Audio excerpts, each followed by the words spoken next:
రేపటికి ఎవరిని చంపాలి? కాలనీలో ఎవరు సార్?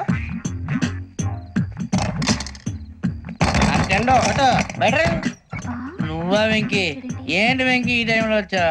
నీతో మాడే పని ఉంది, దా చెప్తా. ఏ బాగా నిద్రొస్తుందా? సరిగానే రే, నువ్వు మమ్మల్ని చూసే తలిపేసావా? మామూలుగానే వేసాను. మామూలుగా వేసేవాడివి, మీరు రావడానికి ఒక నిమిషం ముందో మేము వెళ్ళాక ఒక నిమిషం తర్వాత వేయాలి కానీ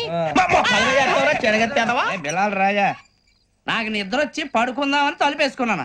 అయినా నా ఇంటి తలుపులు నేను అడిగేసుకోవాలంటే తప్పు చేసిన కాక ఇంకా గేర్ సమాధానం చెప్తావా? మీ ఇంట్లో పెళ్లిడికి వచ్చిన ఆడపిల్లలు ఎదురున్నారు. ఇదిగో అమ్మాయిలు, మీతో ఎప్పుడైనా యథాశాలు వేసానా? విన్నారా? అడుగు తలుపులు వేసావు. అనవసరంగా గొడవ ఎందుకు ఇక్కడి నుంచి వెళ్ళండి. గొడవ? మీ ఇంటి మీద పడి ఎప్పుడైనా గొడవ చేశానా బిని గారు? లేదు బాబు. విన్నారా?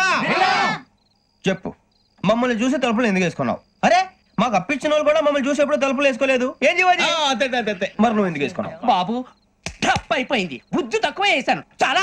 అంటే మా మొఖాల మీద తలుపులు వేసామని ఒప్పేసుకుంటున్నావు? ఒప్పుకుంటున్నాను. సరే ఇప్పుడు చెప్పు, మా మొఖాల మీద తలుపులు వేసేంత తప్పు మేము ఏం చేసామరా? అయ్యో బాబు, తప్పైపోయిందని అంటున్నారు కదా, వదిలేయండి బాబు. అదే తప్పు మేము చేసి మమ్మల్ని వదిలేయమంటే మీరు వదిలేస్తారా బిని గారు? తప్పని అంటున్నారు కదా.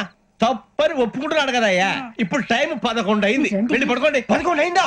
కొమ్ము ఉంచాడు కదా. నాకు సంబంధం ఏంటి? ఉంది, సంబంధం ఉంది.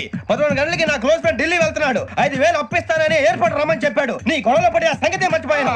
ఇప్పుడు నాకు జరిగిన నష్టానికి భర్తీ ఎవరు చేస్తారు? మీరా మీరా మీరా? ఎవడు పడితే ఎందుకు చేస్తాడా భర్తీ? మళ్ళీ వాడి నువ్వు తప్పు ఎవడు చేసా వాడే చేస్తా. దానికి కారణం ఈ 10 మనిషే కదా. వాడే చేస్తా.